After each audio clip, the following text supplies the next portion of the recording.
Buenas tardes a todos, bienvenidos a el tercer comité del mes. Mi nombre es Paula Alzate, soy del Comité de Legislación, Impuestos y Periodista de Normas Civiles de Sagrado. En esta oportunidad nos convoca el tema la cronología de una fiscalización tributaria. Básicamente se hablarán sobre las etapas clave del proceso de auditoría, desde su inicio hasta su resolución, analizando tanto los aspectos legales como prácticos que todo contribuyente y profesional debería conocer. Antes de presentarles a nuestro invitado, queremos agradecer, como siempre, a nuestros patrocinadores de estos eventos, a todas las personas del equipo de AMSA que nos apoyan en la organización y ustedes, los miembros, que pues, asisten siempre a estos comités. Nuestra invitada especial el día de hoy es Jennifer Icaza, gerente senior de impuestos y legal de PwC. Jennifer es licenciada en Derecho y Ciencias Políticas de la Universidad de Panamá, con una maestría en Derecho Mercantil por la Universidad Católica Santa María Mercantil y otra en Tributación y Gestión Fiscal por la Universidad Especializada del Contador Público Autorizado, UNEX. Además, ha complementado su formación con el Programa Ejecutivo para Latinoamérica en Derecho Tributario Internacional del International Tax Center. Por más de 15 años de experiencia, ha brindado asesoría legal y fiscal a empresas líderes en sectores como financiero, construcción, retail, tecnología y servicios profesionales, tanto a nivel nacional como internacional.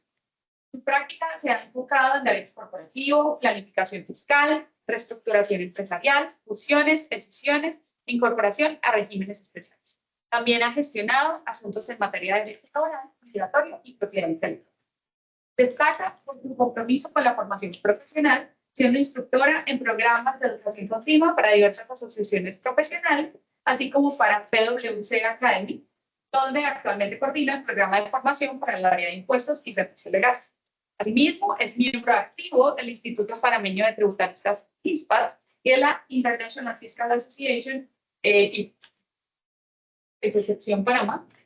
Capítulo Panamá, lo que refleja su liderazgo y participación activa en el desastre tributario en la región. Así que, un gusto tenerte finalmente acá y bienvenido. Muchas gracias, Paula, muchas gracias, Ibelice, y a los que están conectados y a los que están aquí presentes, pues por regalarme este espacio para compartir con ustedes un poco sobre la cronología de una fiscalización tributaria. Aquí lo que vamos a ver hoy, en resumida, es desde el inicio, como bien indicaba Paula, del proceso de fiscalización, cómo se va desarrollando en los requerimientos, los plazos, el cierre, la propuesta de regularización, que es uno de los temas que introdujo el Código de Procedimiento Tributario y que ahora se está utilizando en las nuevas auditorías, la resolución definitiva y qué pasa pues si no estamos de acuerdo con los casos de impugnación y los recursos que tiene el contribuyente a fin de presentar sus descargos ante la autoridad tributaria. Entonces, también les traje ahí un casito al final como un bonus para que en una sentencia del TAT relativa pues a una fiscalización donde se podrán ver pues algunos aspectos prácticos. Bien, arrancamos. Pues no pasa. ¿Qué pasa? Bien, el inicio del proceso de la fiscalización. Lo que todos se preguntan es, bueno, ¿y qué le hace a la DGI? ¿Qué me hace a mi contribuyente sujeto a una auditoría? ¿Será que estoy como en alguna especie de tómbola? ¿O será que pues me han puesto el ojo, han visto algo, alguna inconsistencia? Pues sí, en cierta forma sí. Recordemos pues que la autoridad tributaria tiene una potestad fiscalizadora y ellos la ejercen pues basándose más que todo en la práctica es en inconsistencias por cruces de información. Esa es como su primera señal de alerta en lo que hemos visto.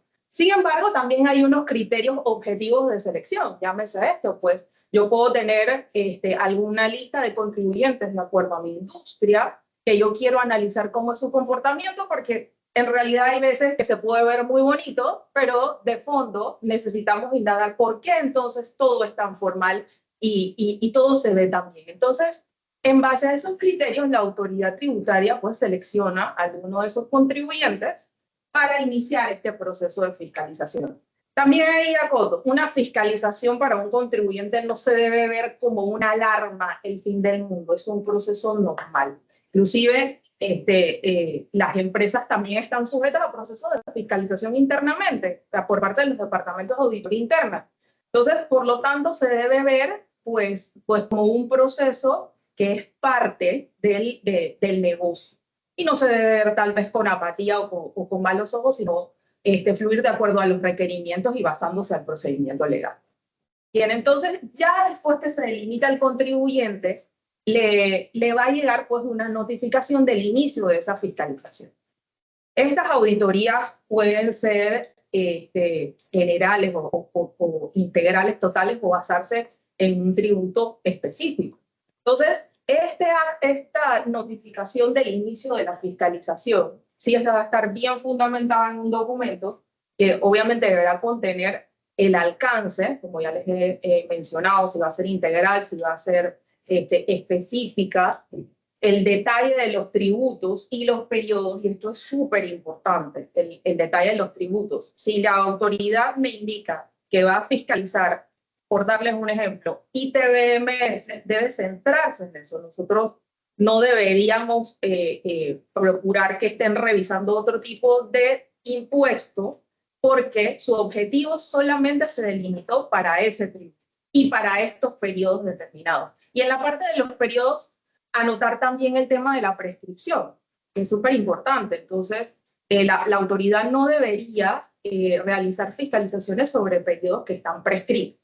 Y ahí entonces deberíamos basarnos pues, en los criterios de prescripción que se establecen para cada impuesto y que están en el Código de Procedimientos. Igualmente, el lugar de la fiscalización. Recordemos que no todas las operativas de las industrias son iguales. Entonces, la autoridad puede decir, ok, quiero fiscalizar, usualmente es donde tienes tu domicilio tributario, que en teoría es donde tienes pues, toda la información a disposición. Sin embargo, él puede decir, yo también quiero llegar a ver tus locales comerciales, si tienes una fábrica, si tienes un proyecto, lo pueden hacer y debe estar claramente identificado. He visto casos también en la práctica donde el contribuyente llega a un acuerdo con la autoridad y dice, yo no voy a ejecutar esta fiscalización en mi domicilio porque en realidad ahí no reposa toda la información. Vamos a establecer un lugar donde ahí estará el personal para atender los requerimientos, está toda la información a disposición de manera que el proceso fluya mejor. Así que esa parte es importante, pues que el contribuyente sepa que tiene derecho también a hablar con la autoridad respecto a la ejecución de la fiscalización. Y la identificación de los funcionarios. Usualmente se le asigna a un personal auditor y también a un supervisor. Y estos están claramente descritos en ese acta de inicio de la fiscalización. Sí, y ahí entonces, luego de que el contribuyente la recibe, obviamente es bueno un primer acercamiento con la autoridad para conocer también quién va a ser la persona de enlace del contribuyente. Así, pues, la autoridad no tiene que hacer múltiples requerimientos o se redoblan esfuerzos dentro de la organización para atender estos requerimientos. Bien, eso en cuanto al inicio. ¿Qué pasa luego entonces? Ya me notificaron, ya las personas se acuerdan el lugar, la fecha del inicio y se procede pues al requerimiento de la información. Siguiente. Gracias. Requerimientos de información. Cuando se hacen este tipo de auditorías, generalmente se piensa que van a requerir solamente registros contables, facturas, información de sustento, pero en realidad sí, esa es la primera base. Sin embargo, obviamente de acuerdo a la operatividad y de acuerdo al tipo de transacciones que estén verificando, se va a poder solicitar información adicional, ¿no? Entonces, ¿qué pueden ser esta documentación adicional? Yo quiero verificar los contratos que tienes con algún proveedor. Por ejemplo, quiero verificar facturas de algún proveedor extranjero. Necesito ver cuáles son tus registros auxiliares, que tal vez no son los legales, pero son auxiliares y que te ayudan a llegar a estas conclusiones. pueden ser en medios magnéticos, usualmente ya está la autoridad requiriendo este tipo de información. Puede ser también visitas. Bueno, vamos a hacer una inspección, a verificar que efectivamente tú realizas tu actividad en esta fábrica y tienes la sustancia, por llamarlo así, para realizar este tipo de actividades y llegar a esa condición. Y ahí también es importante que el contribuyente esté a disposición de atender y prestarse como colaborador, dar la información en un tiempo razonable, porque allí también cabe anotar, cuando se dan estos requerimientos de información, la autoridad va a otorgar un tiempo razonable. Razonable es que si son registros contables, la autoridad estima que dentro de un plazo, por darles un ejemplo, de 5 días, considerando las condiciones del negocio, estarían dispuestos a darnos. Puede pasar también, hemos visto en casos de auditoría que solamente dan 24 horas para determinado requerimiento. Pueden darse 3 días hábiles. En realidad va a depender del tipo de información, del antecedente y de la trascendencia que tenga también en cuanto a la operativa del negocio.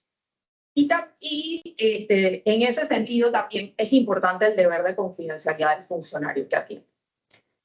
Recordemos que estos procesos no son públicos. Los contribuyentes, pues dentro de sus derechos consagrados tanto en el Código de Procedimiento y en otras regulaciones, tiene pues ese derecho de que se guarde confidencialidad sobre su información y los procesos que se le siguen, y pues sí puede recaer en sanciones también a estos formularios a estos funcionarios que no guarden ese deber de confidencialidad.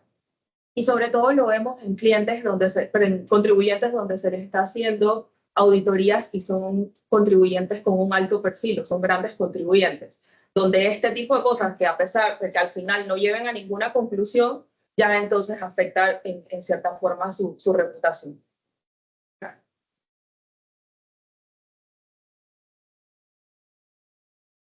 Bien, empezó un poquito.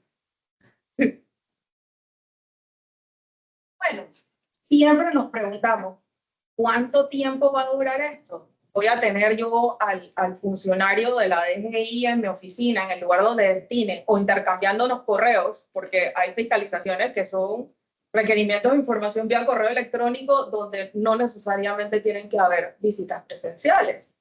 Pues, de acuerdo al Código de Procedimiento, el plazo para llevar esta fiscalización es de 6 meses.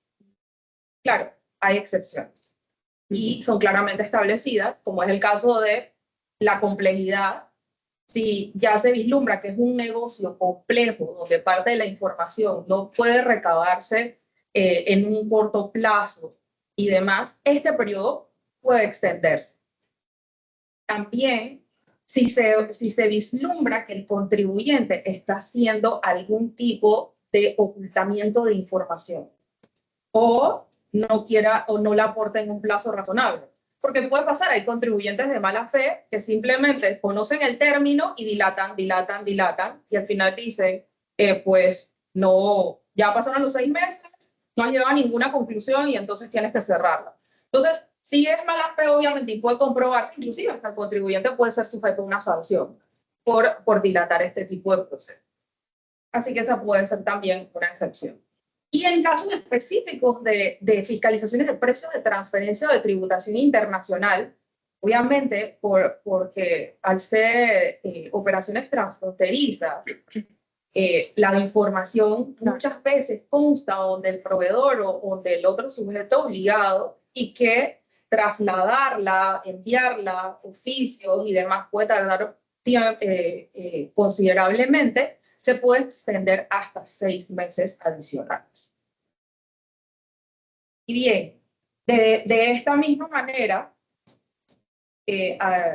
así como el contribuyente, pues, se puede ver afectado en caso de que dilate de mala fe esta auditoría, también en el lado de la administración tributaria se prevé que haya también un desempeño continuo y no haya una suspensión que no amerite por un término de 4 semanas o más.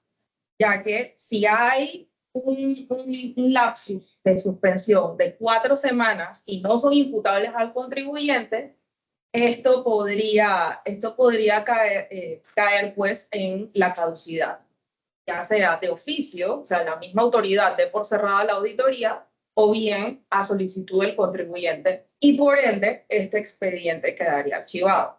Y se entendería también ya que estos periodos fueron revisados, sin que se llegara a ninguna conclusión. Por eso es importante también darle el seguimiento que amerita este tipo de procesos, tanto al personal fiscalizador como al personal interno del contribuyente, para que pues, se pueda realizar en los términos. Bien, seguimos. Ahora sí.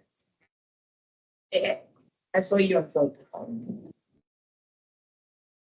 Bueno, durante este tiempo que la autoridad tributaria revisa información durante el transcurso de estos 6 meses, supongamos que es un caso donde está todo, ¿no?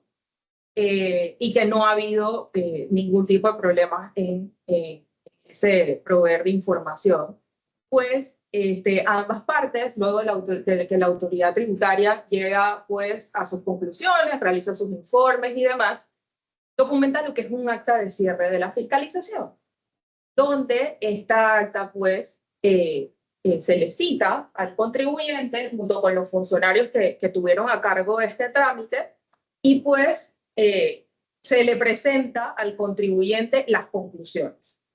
Aquí no es que ya yo le voy a imponer una sanción, una multa, no, sino que es las conclusiones. Este es lo que pone fin. Si no se encontraron hallazgos de ningún tipo, entonces lo que el funcionario incluye en las actas de cierre de la fiscalización solamente es ese detalle. ¿Qué ha revisado de los periodos de acuerdo a la información que se le brindó? Y luego entonces incluye pues que no se ha encontrado ninguna inconsistencia. Tenemos casos también que al final hasta felicitan al contribuyente y lo instan a seguir cumpliendo de forma adecuada. ¿Sí? Y bueno, y en el caso contrario, entonces el funcionario sí va a notar que han encontrado inconsistencias en los formularios o en la información que sustenta las transacciones, o también en la documentación soporte o reportes que fundamentan también las declaraciones de impuestos y entre otras cosas. Entonces, esta acta la firman entonces ambas partes, tanto el contribuyente o su representante, o puede ser y la autoridad tributaria. También a veces se dan casos de que, bueno, el contribuyente no asiste por diversas razones. Entonces, en ese caso, sí puede ser que se tome 2 testigos que firmen el acta del cierre de la fiscalización. Importante, y por eso la acoto, que la firma del acta no significa que el contribuyente está aceptando todo el contenido. Él ya, obviamente, en ese mismo acta de cierre puede incluir sus comentarios y decir, bueno, es que esta inconsistencia la encontraste porque en realidad no me pediste esa información y yo la tengo. Entonces, ahí en esos casos puede incluir estos descargos en el acta de cierre de la fiscalización. O sea que al firmarla no es que es una aceptación expresa de que todo lo que está ahí es verdadero. Y más adelante veremos pues cuáles son esos recursos de impugnación que tienen los contribuyentes en estos casos.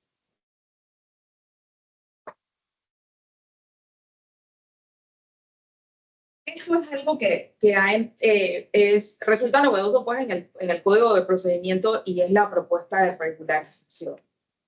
Luego de que se tiene el acta de cierre y donde hay se ven pues inconsistencias y que resulten ajustes o modificaciones a lo que contienen las declaraciones, pues la Dirección General de Ingresos deberá emitir una resolución de propuesta de regularización. Ese es el nombre real, una resolución de propuesta de regularización.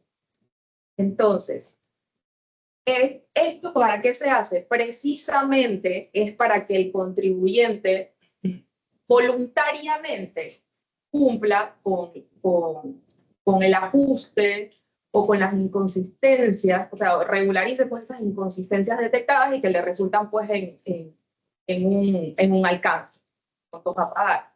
Entonces, ahí, importante también que esta propuesta de regularización, como su nombre lo dice, es una propuesta. Esto quiere decir que yo no puedo ir a impugnar este acto.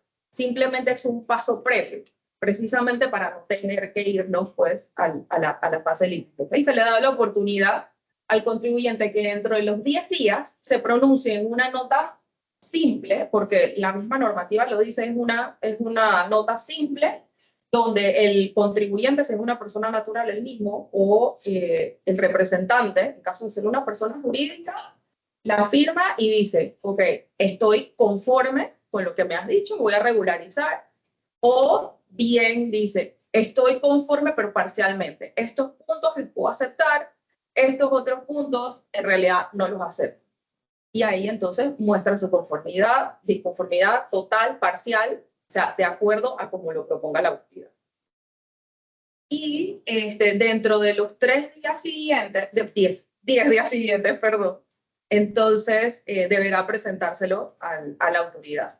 Y posterior a recibirlo, entonces la autoridad tiene también 10 días adicionales para pronunciarse mediante una resolución formal en el caso que hay alcance. Si se regulariza, pues entonces ya se procede con los pagos y demás, y ahí queda concluida pues esa fiscalización mediante la propuesta de regularización. En cuanto entonces ya pasamos esto, vámonos a la resolución definitiva. ¿Qué es lo que debe tener esa resolución definitiva? Pues todos los requisitos legales para que una resolución sea válida. Y entre ellos, pues, quien la expide, debe estar claramente establecido que la expide la Dirección General de Ingresos, la fecha en que la expide, también la designación del mismo como contribuyente, y que verse, pues, o sea, se haga de forma clara, también se establezcan todos los hechos que han dado como fin la resolución.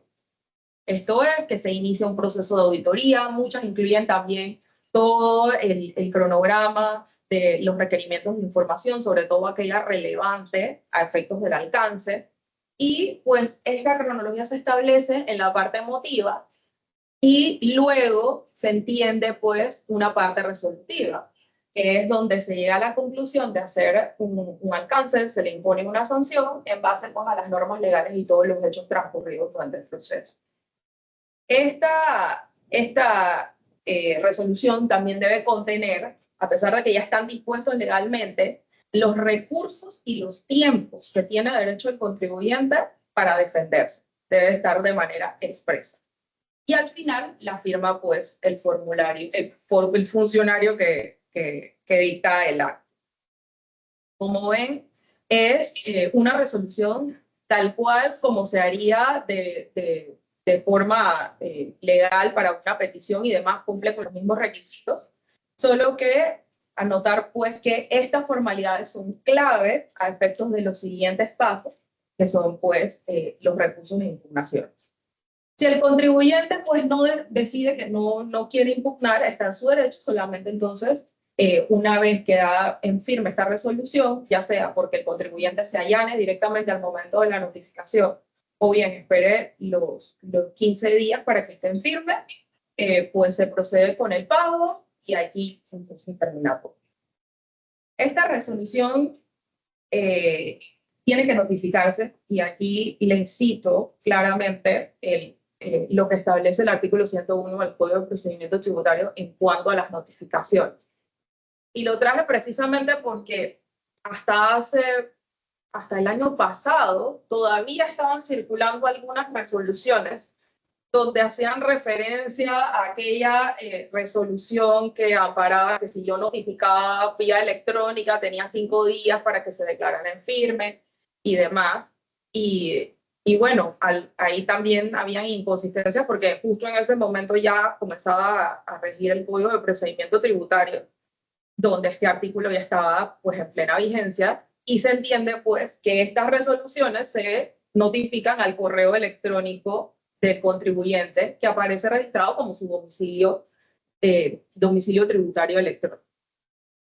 Entonces, al día siguiente de recibido el correo, ya se entiende que comienzan a correr los términos para que el contribuyente pueda hacer uso de los recursos legales que se le atribuyen.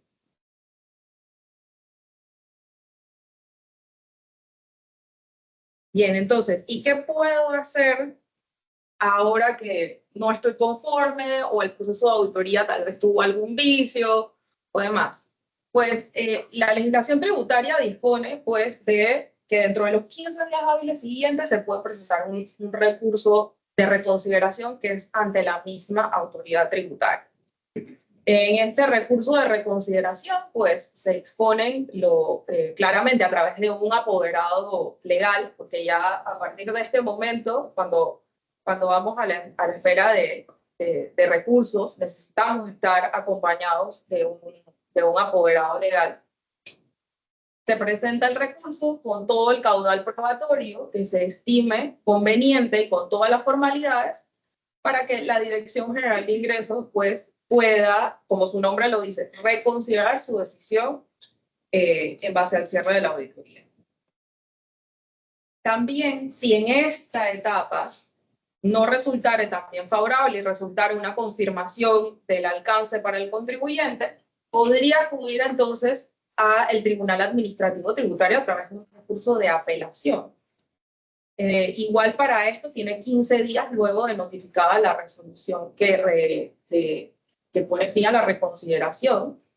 Y esta decisión del Tribunal Administrativo Tributario agota la vía gubernativa. ¿Qué quiere decir esto? Que ya no cabe ningún otro recurso legal sobre esta resolución y por ende se va a aplicar el alcance al contribuyente. También hay otra forma de accionar que es a través de la apelación directa. Hay muchos contribuyentes que por temas de tiempos prefieren irse directamente a la apelación, toda vez que si ya han transcurrido 4 meses y la Dirección General de Ingresos no se pronuncia en mi reconsideración, no están dispuestos a esperar tanto tiempo para que se resuelva, se pueden ir de apelación directa al TAT por la falta de respuesta, o bien deciden renunciar al recurso de reconsideración para irse directo al TAT para que le resuelva. Esto puede ser beneficioso en algunos casos, sin embargo, siempre es importante considerar pues, que tenemos 2 etapas para hacer valer derechos, que se puede resolver en una y no agotar la otra, pues debe considerarse. Cada contribuyente es diferente, cada estructura es diferente, así que lo importante es que se sepa que el contribuyente tiene la opción de irse directamente a la apelación por la falta de respuesta, ya sea porque renuncien al recurso de reconsideración. Igualmente, a pesar de que ya tengan el alcance, si encuentran vicios, pues en el proceso ya se abre la posibilidad también de irse a la vía contencioso administrativa ante la Sala Tercera de la Corte. Pero allí igual ya el pago del impuesto es exigible. Así que no es que esto tiene el mismo efecto suspensivo que en reconsideración o a la apelación, sino que aquí ya estamos frente pues, a una deuda tributaria líquida y exigible por la autoridad.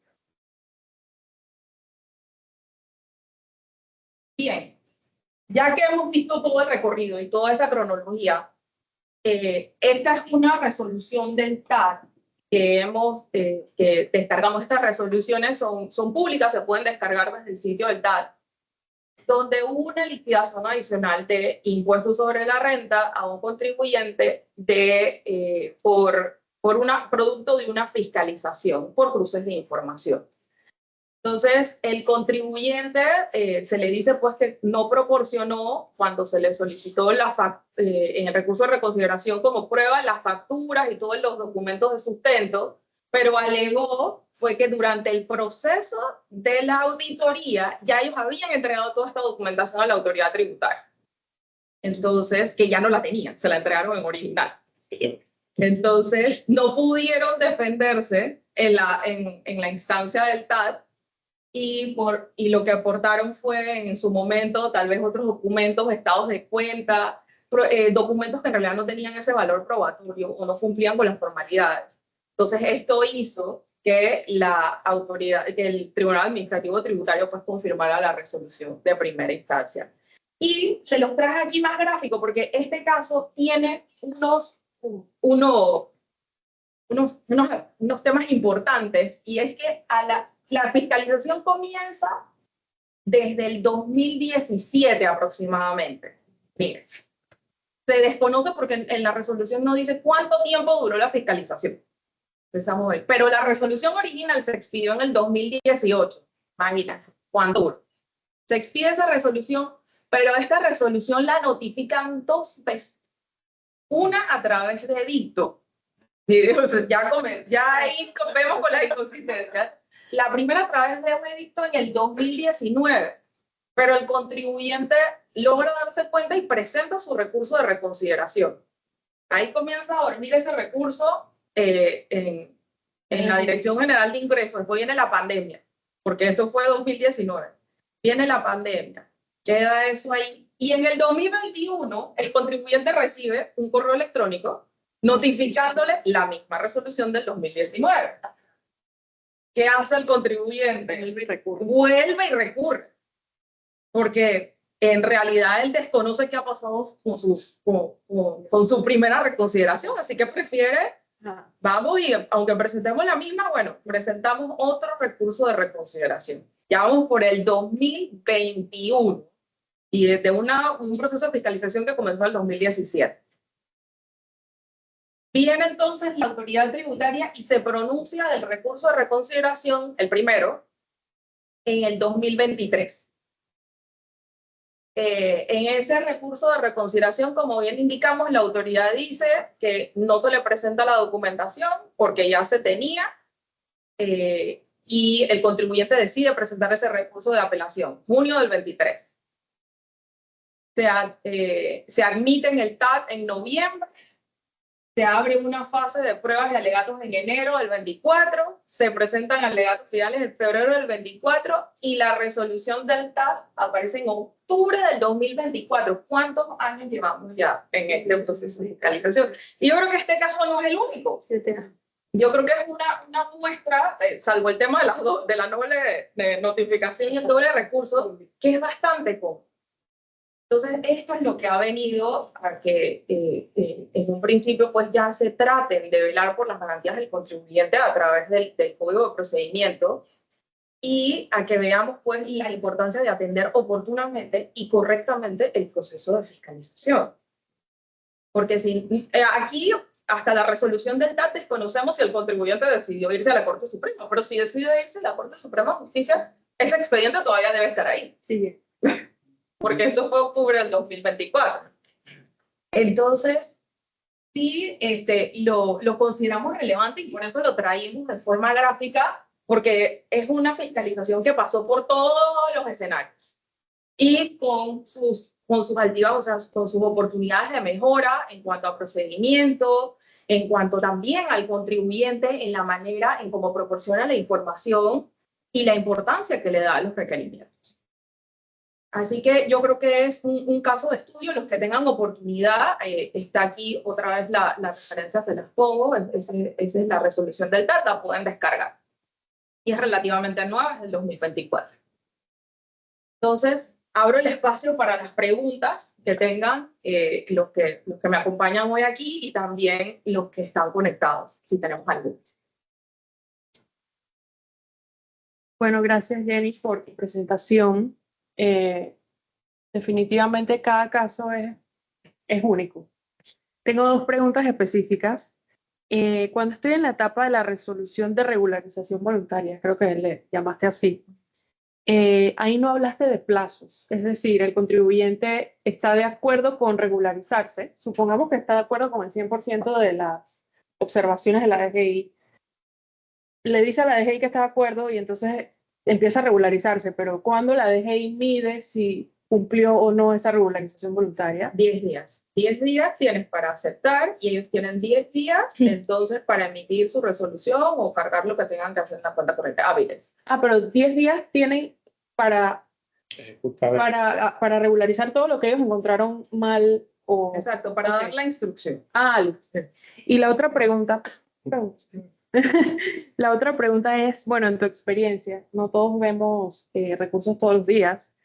¿Cómo están siendo evacuados los recursos de reconsideración en la DGI? Porque recuerdo que hubo un tiempo en que todos sabíamos que recurríamos, pero sabíamos que íbamos a terminar en el TAC. Entonces había como una mora en la atención a los recursos de reconsideración en la DGI. No sé, eso en tu experiencia en la práctica, si eso ha mejorado, entre comillas, de respuesta o si eso se mantiene así como ha sido.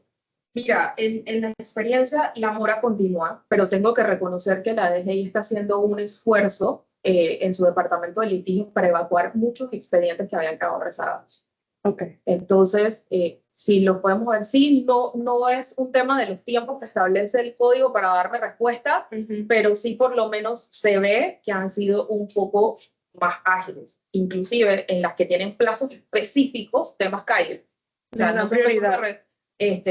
se está viendo que efectivamente lo están evacuando antes de los tiempos, antes de esperar, porque la última semana hay que se cumplen los 6 meses. No, se ve que están haciendo un esfuerzo, están tal vez invirtiendo en más recursos y un recurso con mayor también conocimiento a efectos de evacuar todos estos temas de una forma más rápida. Ya. Gracias. Sí, yo quisiera pedirte, por favor, si nos puedes hacer un repaso de cuando señalabas que si una auditoría tiene un término, digamos, de unas 4 semanas, en donde no hay ningún tipo de avance, lo que procede ahí es considerar que esto es un silencio administrativo negativo y no es una apelación ambiental. No sé si nos puedes remarcar ese punto. Mira, en realidad yo creo que también va a depender del contribuyente. Esto es lo que él puede hacer. Si ve que hay 4 meses de inactividad, puede solicitar la caducidad de instancia. O también el mismo funcionario tal vez vea que eso no va para ningún lado, tal vez por eso dejó de preguntar, especulo, y decida cerrar. Pero no, o sea, en realidad la recomendación es si ya se inicia un proceso de fiscalización y puede haber comunicación con los auditores, hacerlo, para que se cierre en debida forma y no por caducidad, sino porque se haya un cierre formal de la auditoría. ¿Vas a pedirme más? Bueno, estoy a tu disposición, este es mi personal, esta es la información, ¿qué más necesitas? No hay nada, entonces vamos a cerrar. O sea, es motivar a que se cierren de debida forma antes de caer en la experiencia. Y otra duda que también me quedó en cuanto a lo que explicaste sobre los impuestos que van a ser auditados. Es decir, con la entrada de nuevos procedimientos tributarios, ya la DGI no puede auditar otros tributos que en el camino considere que tienen inconsistencias. Solamente deben concentrarse en uno o no sé si... Okay. Ellos pueden auditar, al inicio de la auditoría, ellos ya deben decirte en qué se van a enfocar, si es integral o no es integral. Van a revisar todo. Pero si van a enfocarse en ITBMS, el focus va a ser ITBMS. Ellos pueden encontrar otras inconsistencias en otros tipos, pero a raíz de la investigación del ITBMS. Ok. No es como que van y me van a pedir, yo qué sé, información de planillas, información de otro tipo de tributo, qué sé yo. Porque no es relevante para el propósito y por eso tiene que quedar claramente establecido en el acta de inicio de la auditoría, qué es lo que se va a revisar y los periodos. Porque también ha tocado ver alcances donde, bien, me vas a revisar estos periodos, por darles un ejemplo, 20, 21 y 22, y cuando vas a ver el alcance es del 23. Pero usted me estás revisando 20, 21, 22, no entiendo por qué me estás alcanzando 23. Cosas como así. En ese sentido, qué pena interrumpir su pregunta. Si encuentra una inconsistencia en otro tributo, revisando ITBMS, se debe abrir un proceso para ese otro tributo. O sea, un acta de fiscalización, de auditoría para ese nuevo tributo. Es así. O puede también, el funcionario puede ampliar el alcance fundamentado. Oh my God. Okay. Fundamentado, tienes que fundamentar. Claro, de la inconsistencia que encontró en renta, por decir. Exactamente. Oh, wow. Bueno, Camilo. Y hay un plazo. Se sigue el mismo término de la auditoría de los 6 meses. Sí. El término este de fiscalización, ¿eso proviene ahora del código tributario o eso es una expansión de las funciones de la DGI bajo el decreto que la creó de los años 70? No siempre se había tenido la facultad de fiscalizar. Porque conozco los alcances. Ajá, sí. Esta de La facultad de fiscalización, fiscalizar sí estaba inmersa pues, en el Código Fiscal. Claro, el Código de Procedimiento Tributario ha venido a desarrollarlo y a esquematizarlo y dar énfasis también a todas las atribuciones que tiene la autoridad y a todos los derechos que tiene el contribuyente dentro de estos procesos. y entonces la caducidad de instancia, ¿qué tan viable es? Porque yo creo que si yo le digo a un funcionario que se ha pasado 4 meses, él va a ponerle turbo al proceso y me va a decir, meta su recurso porque aquí lo vamos a ignorar. Eso yo. Meta su solicitud de caducidad porque aquí lo vamos a ignorar. Bueno, el contribuyente tiene el derecho a presentar su caducidad, pero entonces ahí hay un tema en la misma autoridad tributaria. Porque si se abren estos procesos de fiscalización es porque se prevé no encontrar, sino validar y también que el contribuyente está cumpliendo y aparte de eso destina recursos. Entonces, tal vez desde el punto de vista de la autoridad tributaria no es bien visto. Porque obviamente sus métricas de cumplimiento bajan y todos sabemos cómo se le evalúa al funcionario de la DGI.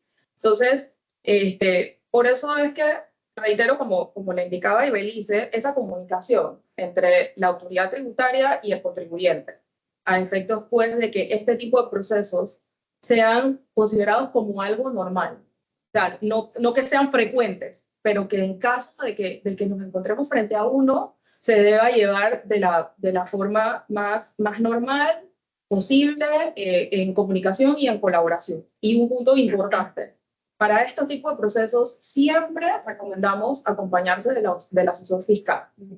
Esto es un proceso para caminar acompañado, para saber cómo le damos la información a la autoridad, tal vez nos sirva de mediador, nos sirva pues de apoyo para que el proceso tenga éxito. Así que es muy importante verse acompañado del asesor fiscal. Ahora que menciona eso, el acta esa que menciona, ya sea cierre, fuera, son muy específicos en cuanto a quién es el representante legal que firma o la empresa puede nombrar a, el contralor va a ser en adelante el que hable por nosotros. O sea, el punto es que un acta no se vea paralizada porque el representante legal es alguien que está el 90% del tiempo en Baltimore y entonces hay que montar un avión para... Perfectamente puede ser a través de un apoderado. Sí, en ese sentido. Y en el caso también de los asesores fiscales en proceso de auditoría, hay contribuyentes también, desde que llega el acta al inicio de auditoría, ellos apoderan al asesor fiscal para que sea el enlace y tal, que firme requerimientos, reciba y demás, de acuerdo pues a cómo sea la operativa del negocio. No, con lo que comentaste sobre cuando hay la caducidad de instancia, no necesariamente tiene que ir a donde el funcionario de ahí y decirle, oye, te estás demorando. No. Y con el superior jerárquico, que en este caso sería el Tribunal Administrativo Tributario, e interponer tu recurso. Y ya con eso, pues, se decreta que hay la caducidad y el expediente debería pasar entonces a este tribunal. Jennifer, gracias por dar la perspectiva. Es difícil, es un proceso de 7 años y por eso lo importante de la etapa previo a la resolución. Pero ¿cómo llegamos a generar ese debate de ideas, esa discusión del fundamento del fundamento antes de la resolución final? Es decir, pues muchas veces en la auditoría nos piden, y nos damos y no sabemos hacia dónde va la auditoría, cuáles son las dudas, hasta que llega un momento en que ya ellos han plantado una decisión y esto es lo que te vamos a ajustar. ¿Hay algún chance durante la auditoría de generar ese intercambio de ideas? Mira, en la experiencia que hemos tenido en el requerimiento de información es una oportunidad, porque es como dices, piden, y entonces digo, ok, no tengo ningún inconveniente en dártelo, pero ¿cuál es el objetivo? ¿Cuál es el objetivo? ¿Qué pretendes demostrar con esta información?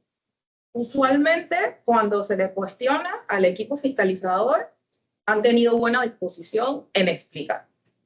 Igualmente, en cuanto a los términos de respuesta, ellos me pueden poner un término de 3 días hábiles, pero sí, en la experiencia hemos visto que puede llegarse a un acuerdo. Mira, esta información no la tengo aquí, la tengo en mis bodegas. Esto, lo que pasa es que reposa ya en un archivo externo, y hay que pedir 7 permisos para poder sacarlo. Necesito el espacio.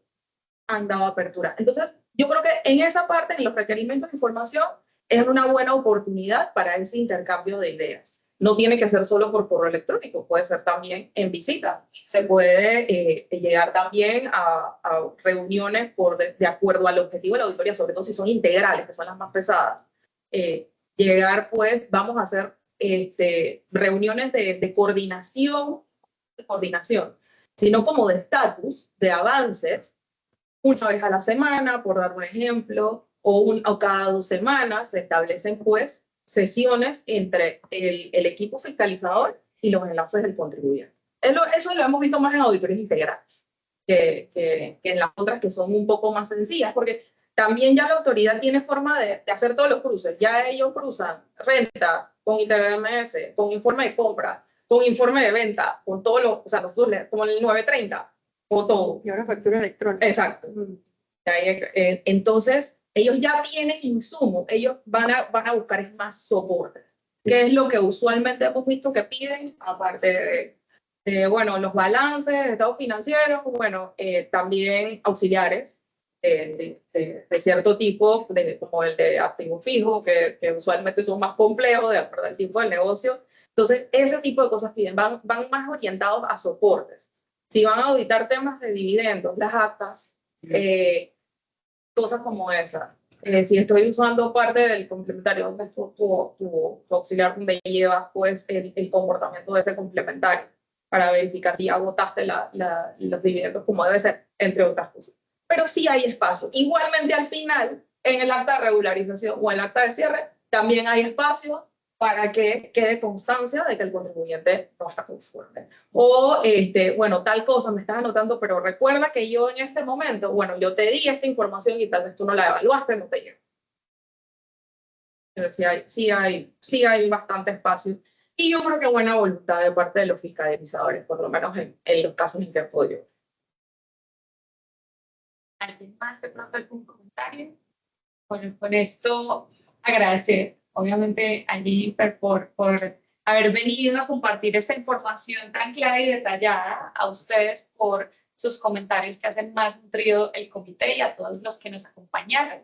Así que muchas gracias a todos y feliz tarde. Gracias. Gracias. Muchas gracias.